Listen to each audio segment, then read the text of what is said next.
Hello and welcome to the new bedroom. Today I'm going over the 5 core plyometrics I've used in my training to going from jumping 175 2 years ago to now 206. And this was all as an adult, so that means there was none of them puberty gains. If you stick around to the end of the video, I'll be giving a rundown on how to utilize all the info that I give you and how to make your own workouts. I kind of want this to be a video that I wish I had seen when I first started. And additionally, I'll be making a video similar to this about the weight room because, I'm huge on that. So starting off, number 1, you guys know me. Firstly, it's sprinting. High jumpers are athletic as hell. I know that may be very hard to believe sometimes, but most elite high jumpers run the 100 between the low 11 seconds and high 10s. My favorite variations include standing starts from anywhere between 10 meters to 60 meters, flies from 10 meters to 40 meters, and personally I usually include them at the end of my plyo and jump days. Sprinting will increase your force production, also making you be able to produce force much quicker and more efficiently. Another underrated benefit is being faster means being able to bring more speed into your run-up with less effort. God tier plyo. Number 2 is bounds. Exercise you've probably seen me do a lot.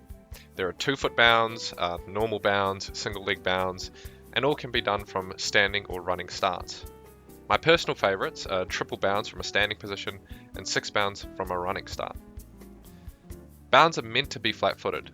Get the knee high, swing it down, and hit the ground really hard. And it's just like the high jump in the nature that it's done flat-footed. So max effort bounds are a fantastic way to increase force absorption and bouncing out in similar positions to the high jump. When you do these, measure them and try get further week by week. Something I try to do is either improve it week by week or, training block to training block, or trying to hit similar marks to my PB. And that's a good way to make sure the quality of them is kept really high and knowing if you're in shape or not. Measuring progression is a must. Number 3 is depth jumps / falls. So these have been extremely popularized by Ben Patrick, or the knees over toes guy. But there's the 2-foot and single leg variations. I personally hardly use the single leg variation as it's just a bit too much for me. I don't know if I can handle it. And this can produce similar or even more forces to those of a high jump takeoff. So you can specifically train being able to handle higher forces and attempting to jump out of it. You can continue to measure progress by falling off higher boxes and jumping on higher ones out of the hole. Number 4 is an exercise called triple takeoffs. I don't know if anyone else actually calls them that, but that's what I do anyway. In simple terms, it's just jumping after every 4th step. It can be done in a circle or in a straight line, or you can use hurdles like the classic Stephen Home clip where he's running along jumping over hurdles that are at his own height. This is a really fantastic way for building an efficient takeoff and teaching your body the correct angles to jump high without needing a mat. As the name implies, it's a very similar motion to the takeoff, so it strengthens and works all the same machinery. I use this a fuck ton in the off season, especially when I can't use a high jump set. It's a great way to continue making measurable progress on your jumps without actually having to high jump. A cool little fact that I've seen from following a fuck ton of high jumpers on Instagram is that some elite high jumpers can hurdle jump around 2 meters. And I know Ilya Arvanyuk, for a fact, his PB is 209, which is just fucking freakish. So if you happen to hurdle 2 meters but can't jump much higher using a flop technique, your technique fucking sucks. Number 5 is skips. It's the least intense exercise on this list, but it's good for building up good takeoff form and specifically working on the concentric or up phase of the takeoff.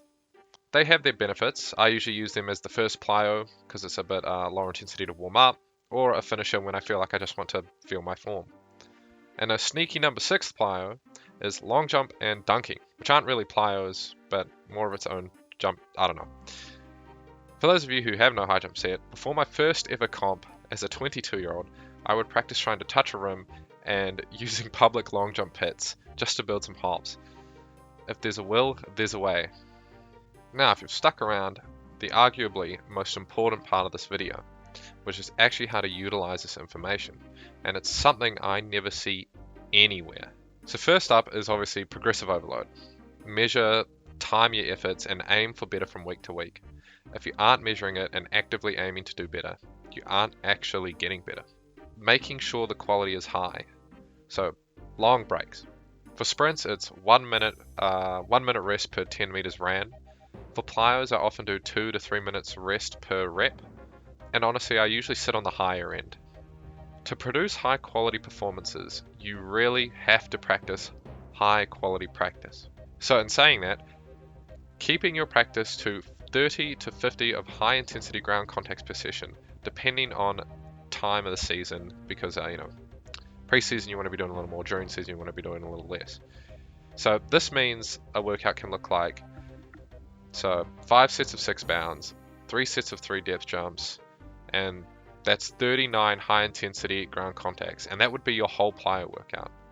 If you've never done that, that's a really hard session on the legs, and personally my plyo workouts look, exactly like that. That's one that I've ripped out of a session I did probably somewhere in the year, and usually I just tack on a weight session to the end.